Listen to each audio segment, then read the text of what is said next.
Hey you, it's True with a quick look at the new Water Gawain. She is possibly the last release in 2024 if Storm Snow White doesn't come sooner than I think she will. This Earth SSR comes with an above average speed of 444 and with a cursed skill set. The first skill being Cursed Blade, giving 1 spirit, costing 70 time units and dealing 500% damage to one enemy if they do not have the burn status effect. If that enemy is not burning, they will also be granted the Cursed Sleep for 200 time units, and Water Gawain will be granted Sleep Thorns. Notably, this attack ignores Guardians, so that makes it very powerful on its own already, and damage reduction effects. I can already tell you that this is gonna be a common theme, the damage reduction effects, ignoring that is. Also, the ineffectiveness against burning enemies will be a repeated theme, but one that doesn't come completely unexpected given the recent Earth releases. This skill becomes locked after use until the user uses another active skill. However, this lock may be ignored if allies have 0 spirit, because this is actually her only skill that does not cost spirit. As a reminder, Cursed Sleep cannot be overridden by poison, and when a unit with Sleep Thorns is dealt damage by an attack, that unit's Sleep Thorns, oh my god, I don't want to say that word again, will be consumed to immediately grant the Cursed Sleep status effect to the attacker, the exception again being burn attacks. Now, like the previous Gawain, this one also comes with a battle cry. This one is the Cursed battle cry, costs 1 spirit, just 1 time unit, so this is an instant skill. All non-burning allies are granted the armor status effect, Sleep Thorns, and become enraged. On top of that, each non-burning, non-sleeping enemy is randomly granted either Mega Poison or Cursed Sleep for 200 time units. And at the end of that turn, allies gain 1 spirit for each enemy with Mega Poison or Cursed Sleep on the battlefield. Definitely a very nice skill, and it is only time locked for 100 time units. That is the only restriction, though of course 100 time units is getting longer and longer in terms of the meta development. And so while this skill costs 1 spirit, the net effect at the end of the turn might be +3 for your team. And this is also useful for a purify for the whole team, except for lethal poison. Although actually, because it is granting the armor status effect, this is even effective for that, potentially.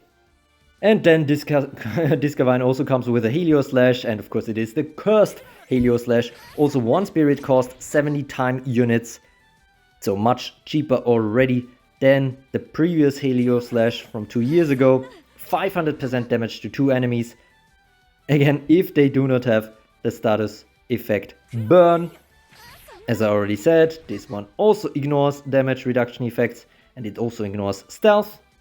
It does not wake up sleeping enemies, and it is unlocked each time the user damages an enemy with another attack. So basically, we have a kind of combo mechanic where she is switching back and forth between these skills, potentially with the occasional instant skill thrown in between. And of course, it wouldn't be Gawain if there's not some savagery in her skill set, and that comes with the final skill, an execute skill that is called Cursed End, costing 2 spirit, 70 time units, and dealing 600% damage to one enemy, ignoring enemy damage reduction effects and any effects of non-boss enemies that would prevent the target from being defeated. However, this is usable only if the user has defeated 2 or more units with attacks while on the battlefield, and that is an achievable requirement, but still admittedly a big requirement. But after she unlocks this becomes extremely strong. Besides her elemental disadvantage, this is also a skill that is very powerful against burn units, However, it is very hard to see how she can get the 2 required kills against a burn team from the get-go. Moving on to her passives, we already heard that she is bringing the Thorn mechanic back to Evertale after the introduction by Earth Sleeping Beauty. And so she has a passive called Killer Thorns. If this unit would be defeated by an enemy attack or a status effect while having more than 1 HP, it instead survives with 1 HP. That is a regular hold ground. But all non-burning allies gain 3 thorns, and that is triggered at the very start of the battle if this unit is on the battlefield. So this is a dawn effect, and that is notable, I think, because Sixer has been moving away from that in recent releases, making it more universal, where it's like, okay, you can be at battle start or from reinforcements and get some effects from that, but this one is strictly for dawn, which is a restriction you have to keep in mind. Now, the original Sleeping Beauty was a guardian when she has sleep thorns. This Water Gawain instead becomes poison immune, sleep immune, stun immune, and each time she takes damage from an attack while she has sleep thorns and survives until after the end of the turn, very importantly, she will heal for 50% of her max HP. And in her second passive, which is called Omega Breaker, she has some awakening scaling on her damage output against units that are poisoned or sleeping. 10% from the start and then 10% per awakening, which is up to 50% max if she is fully awakened. Now, what is very important here to point out that this is on top of enrage effects, which is rather rare, so her damage output can be quite significant with the aforementioned skills. Against poisoned or sleeping enemies, she can easily reach 1000% damage. And keep in mind that this is all ignoring damage reduction effects. And now, very good as well is that she has a get turn effect. If this unit damages at least one enemy that is poisoned or sleeping with an attack, this unit will get another turn and heal for 50% of her max HP. That is absolutely big, because that is a very, very easy way for her to heal and to get multiple turns, to deal a lot of damage, to possibly execute multiple units in a row once she unlocks her last skill. So this can definitely be quite powerful. So that's her entire skill set. Killer Thorns and Omega Breaker, of course, some very nice passives that she brings to the table. On the other hand, it's nothing that looks absolutely insane, especially after the recent release of Lucifer, which really buffed Burn quite a lot.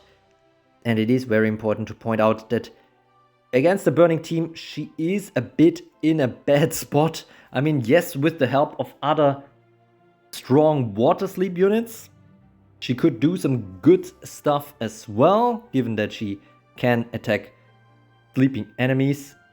But yeah, her immunities while having thorns, of course, extremely great.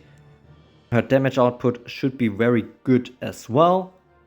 What I don't like so much is her Dawn skill, or part of her skill set, which means you kind of need to have a place in your first 4 for her.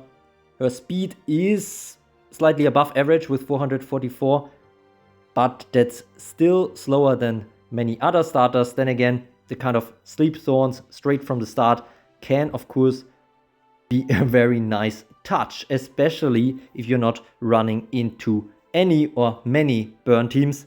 And this is, I think, basically the answer you have to ask yourself if you wanna pull for this Water Gawain. How prevalent is burn on your server? If your answer is more than slightly, then you might wanna skip this one. Then again, we might see a new SSR Mermaid soon, which could heavily counter burn and might jive well together with this Water Gawain. But even then the question is, do you really absolutely need her in combination? If you main burn, then this is an absolutely easy skip for you. Do not think about getting this Gawain.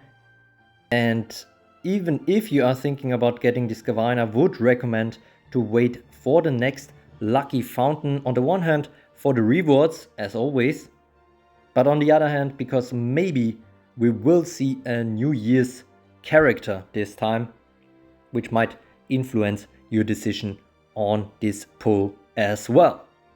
I'm currently visiting relatives, so I had to keep this a little shorter. Hope you don't mind. I wish you happy holidays and a good time towards the new year arrival. And as always, thanks for watching.